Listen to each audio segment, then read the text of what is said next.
이항영의 월가이드입니다. 월가의 소식을 가장 빠르고 심도 있게 다룹니다. 이항영 위원님, 어서 오세요. 네, 안녕하세요. 오늘 마감된 미증시가 좀 투자자들의 관망세가 짙어 보이는데요. 네, 맞습니다. 다우지수는 그나마 닷새째 올라가고 있는데요.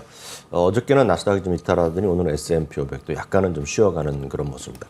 가장 큰 특징은 지난주까지 발표된 빅테크 위주로 발표됐을 때는 실적도 좋고 가이던스 다 살아있었는데요. 이번 주에 발표된 거, 오늘 새벽까지 발표된 것도 일반적인 특징은 실적은 대부분 괜찮았는데 가이던스가 약간 실망스러운 부분이 나오면서 전반적으로 좀 분위기가 약간 좀 수그러드는 그런 모습입니다. 오늘도 마찬가지 잠시 전에도 얘기는 들으셨겠지만 예를 들어서 ARM 같은 거, ARM 같은 관심이 많은데 그것도 실적 아주 좋게 나왔거든요. 그렇지만 가이던스가 약간 부족하면서 전반적으로 약간씩 차익 매물이 좀 많이 나오면서 주가가 좀 내려가는 모습이 나옵니다. 반면에 약간의 또 다른 쪽에 있는 성장주가 아닌 것들은 알게 모르게 계속해서 고공행진, 사상체육화하는 것도 꽤 많다는 거. 드릴 수 있는 말씀은 늘 같은 말씀드리지만 다양성 있게 주식을 좀 투자하시는 게 좀 좋아 보이는 그런 시기적 특성이라고 이해하시면 되겠습니다. 지난주까지 실적 시점 분위기가 실적 가이던스가 이제 살아 있어서 좀 좋았는데 이번 주 들어서는 조금 달라진 거. 좀 ARM의 실적 나쁘지 않았는데 가이던스가 좀 예상을 하회하면서 지금 시간외에서 마이너스 8%에서 좀 벗어나지 못하고 있습니다. 이런 분위기 체크해봐야 되겠고요. 다만 성장주 외에는 좀 개별 종목들의 실적은 괜찮다, 네. 나쁘지 않다 했는데 네. 잠시 후에 좀 자세히 네. 살펴보도록 하겠습니다. 오늘의 인사이트 열어봅니다. 성장과 배당은 완벽한 조합이다. 네, 성장도 두드러지면서 배당도 두둑한 기업을 완벽한 조합의 기업이라고 합니다. 오늘 그 미국 안에서 어떤 기업들이 있는지 좀 분석하셨다고요? 네, 맞습니다. 마침 딱 오늘 시장으로 최근의 시장에 좀 어울리는 주제라서 제가 한번 갖고 와봤는데요. 많은 분들이 성장이라는 것에 대해서 많이 시기에서 꽂히는 그런 분위기입니다. 그래서 앞으로 정말 이렇게 좋아지고 앞으로 크게 돈을 벌 수 있다. 그런 개념이 많기 때문에 일부 적자가 나거나 그래도 좀 무시하는 경향이 있는데요.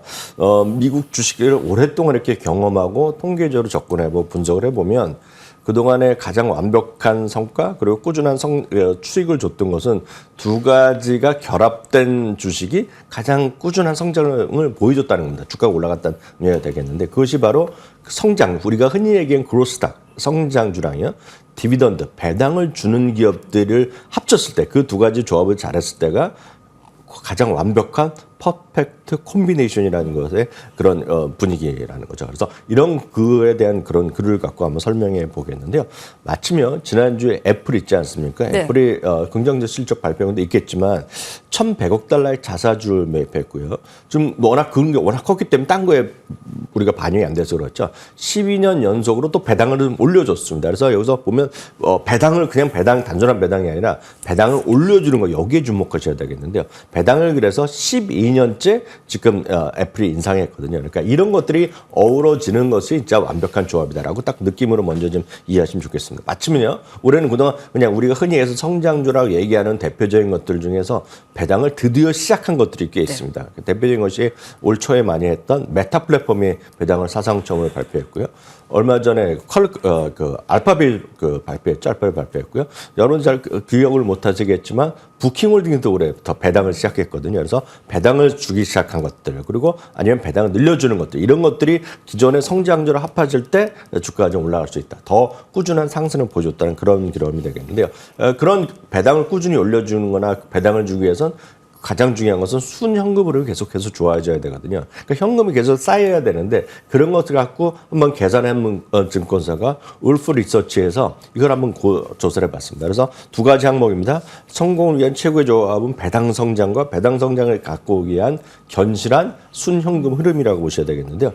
그거를 이제 왜 이런 거지 과거를 보서 지금까지 보면 흐름을 한번 어느 정도 검증해 보기 위해서 이 표를 한번 준비해 봤는데요. 네. 이거는 과거 한 4, 50년 동안의 주가의 흐름이 되겠는데요. 주가를 4개로 나눈 겁니다. 분류를 나눈 건데요. 배당을 지급한 배당을 지급한 것뿐만 아니라 배당을 꾸준히 증가한 기업은 연평균 12.7%가 S&P 500 중에서도 올랐다라고 보셔야 되겠고요. 배당 지급을 했는데 증가 없이 그냥 일정 수준만 계속 준 것들, 그런 것들은 연평균 11.8%. 그리고 시장 전체적으로 S&P 500이 10.4%. 반면에 배당을 감소하거나 배당을 주다가 안 준 거, 이런 것들은 한 8%밖에 안 올라갔기 때문에 장기적으로 흐름 보더라도 배당을 꾸준히 주는 것은 물론이고 배당을 인상하는 거. 작년에 10센트를 줬으면 올해 11센트 올리고 12센트 올리고 이런 배당을 꾸준히 증가하는 기업들이 가장 주가의 상승력이 좋았다라는 것에 여러분들 딱 좀 기억을 하고 나서 주식을 하시면 좋을 것 같습니다. 왜냐하면 많은 분들이 배당주 투자하면 단순하게 배당 수익률이 몇 %라는 걸 많이 강조합니다. 특히 한국 주식 오래 하셨던 분들은 연말이 되면 이제 뭐 배당 투자 이런 얘기 많이 들으셨을 텐데요.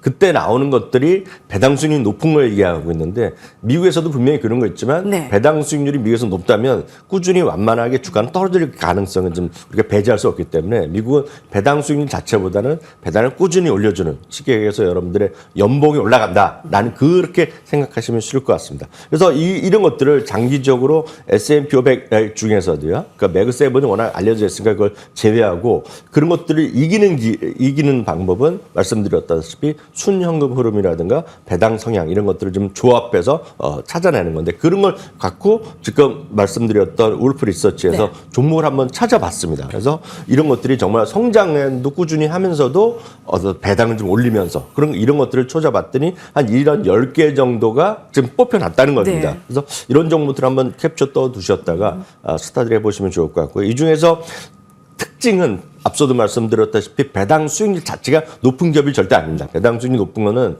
쉽게 해서 여러분들 아실 만한 중에서 담배 회사 그런 것들이 있거든요. 그리고 통신 회사들은 배당 수익률이 상당히 높게 나오지만 주가는 완만하게 떨어지기 때문에 네. 그런 것들이 아니라 딱 이런 것들 성장도 하면서 배당을 올려주는 그런 것들이라고 보셔야 되겠고요. 배당 수익률은 뭐 1에서 3, 4% 정도밖에 안 나옵니다. 다만 담배 회사나 이런 것 중에 7, 8% 주는 것들이 있거든요. 담배 회사나 통신 회사 6, 7% 주는 거기 때문에 그런 것보다는 배당 수익이 너무 높지 않으면서도 성장을 같이 하는 것들에 주목하라는 얘기 되겠고요. 이 중에서 대표적인 것들 몇 가지만 화면을 차트 같이 보면 이베이라든가요. 그리고 테이퍼스트리, 스카이웍스 이런 것들이 대표적인 것들로 여러분들 아실 만한 것들이 되겠고요. 이런 종목이 쉽지 않으면 딱 이런 것들 중심으로 설정해 놓은 ETF가 또 대표적인 것들이 있습니다. 대표적인 것이 VIG라는 ETF가 있는데요. 뱅가드에서 운영하는 거가 되겠고요. 여기에 보이는 종목들이 여러분 다 아시는 것들입니다. 마이크로소프트, 애플, JP모건이 이런 것들인데 이런 것들의 특징은 10년 이상 배당 올려준 거예요. 시기에서 주가랑 상관없이 10년 이상 연봉이 올라간 기업들만 모아놓은 ETF가 VIG라는 것이 있겠고요. 네. 두 번째는 배당을 올려주는데 배당 5년 정도 올려주는데 굳이 여기서 퀄리티가 좋은 것들 그러니까 여기서 충분하게 회사가 검증되면서 재무적으로 안정성 높은 것들을 모아놓은 것도 DGRW라는 ETF가 있는데 이것도 거의 비슷한 종목인데요. 구성은요. 이 두 개 주식 모두 거의 사상치 효과에서 멀지 않다라는 거 꾸준히 주가가 올라가고 있다는 것도 주목을 하시고 일반적인 그냥 무조건 성장주 아니면 일반적인 무조건 배당이 높은 걸 따지지 마시고 앞으로는 성장도 하면서 배당도 올려주는 이런 걸 조합을 한번 고민해 보시기 바랍니다. 두 마리 토끼를 잡기가 쉽지가 않은데 이제 그런 기업들을 좀 눈여겨봐야 되겠습니다. 배당 수익률만 이게 높은 게 중요한 게 아니라 뭐 담배 회사나 통신사 같이 그런 게 아니라 성장도 같이 하면서 배당도 꾸준히 늘어나고 있는 그 기업을 살펴보자. 그 울프 리서치의 종목 리스트 한번 눈여겨보시면 좋을 것 같고요. 성장주의 성장도 좋은데 배당 첫 실시 그것도 좀 되게 중요하다고 하셨는데 메타, 알파벳, 부킹홀딩스 좀 주목하시면 되겠습니다. 자, 여러 기업들을 같이 좀 연구하고 있습니다. 자, 오늘 월가에서는 어떤 종목들과 뉴스들에 주목을 하고 있을까요? 첫 살펴보겠습니다. 밸런스입니다. 성장세 끝난다. 네, 이제 실적 시즌 이제 마무리가 되면서 지난주까지 실적 시즌 분위기 좋았는데 이번 주 조금 달라진 부분 오늘 그 우버를 살펴볼 필요가 있어 보입니다. 우리가 잘 알려진 차량 공유 서비스 업체인데요. 1분기에 이제 예상보다 큰 손실을 기록을 했습니다. 3개 분기 만에 적자로 돌아섰다는데 좀 괜찮은가요? 네, 맞습니다. 어제 실적을 발표한 리프트는 상당히 좋게 나와서 우버도 기대가 나왔는데요. 우버가 예상 외로 지금 적자를 발표했습니다. 이익이 날 거로 예상됐었는데 적자가 났는데 회사 측의 입장에서 보면 일단 세금의 그런 부분이 분명히 있었고 법적 분쟁을 이제 해결하는데 좀 돈이 좀 들었고 또 일부 투자한 거에 대한 손실을 처리하는 것 같습니다. 그래서 그런 두 개이기 때문에 일단 CEO 입장에서 보면 이런 급작스러운 손실이 앞으로도 이어지지 않을 가능성이 크다라고 얘기하면서 그 부분에서 위안을 줬지만 진짜 중요한 것은 가이던스인데요. 가이던스가 눈높이를 못 맞췄습니다. 오늘 일반적인 특징이 되겠는데요. 그러면서 오늘 주가가 좀 상대적으로 많이 떨어진 하루가 되겠고요. 특히 총 부킹이라고 그러는 것은 약간 어려운 개념이지만 쉽게 얘기해서 그냥 여러분들 우버 타고 다니는 그거를 다 모아놓은 거를 우리가 총 부킹이라고 그러는데 총 부킹이 증가하긴 했지만 전분기 대비보다는 별로 늘어난 게 없거든요. 작년보다는 늘어났지만 이런 것들 그리고 연간 부킹도 약간 가이던스 못 미친 것이 오늘 주가의 하락 요인이었다라고 이해하시면 되겠습니다. 네. 예, 이제 그 실적 시즌의 마무리 개별 종목들 좀 실적 우버 안 나왔다면 이 종목은 그래도 잘 나왔습니다. 다음 헤드라인 살펴보겠습니다. 야후 파이낸스입니다. 미국 어닝 시즌 개별 종목 성적표 가운데 우버와 반대 흐름을 보여준 바로 트랜스타임을 좀 살펴보도록 하겠습니다. 트랜스타임 그룹은 이번 해에 들어서 신고가를 나타낸 종목이기도 하고 위원님이 좀 잘 주목하는 종목 중에 하나이지 않습니까? 트랜스타임 그룹은 아마 저희 방송에서 4, 5년째 얘기하기 때문에 저희 머니터리 방송 보시는 분은 아마 꾸준히 익숙한 기업입니다. 다만 트랜스타임 그룹이 쉽지 않은 게 이게 여러분들이 제품을 사거나 서비스를 쓰는 거면 아니죠. 다만 여기에 주요 고객사는 전 세계 주요 항공사들 그리고 미국으로 대표적인 것은 미국 육군, 공군, 해군이라고 보셔야 되겠습니다. 비행기가 한 번 뜰 때마다 닦고 조이고 AS 하는 애프터마켓 AS라고 딱 이해하시면 되겠습니다. 그래서 여러분들 여행을 많이 가거나 전쟁이 많이 나면 그냥 무조건 돈을 버는 회사라고 보셔야 되겠는데요. 이게 이번에 사상체육과가 아니라 이게 17년째 사상체육과를 갖고 있는 주식입니다, 이게요.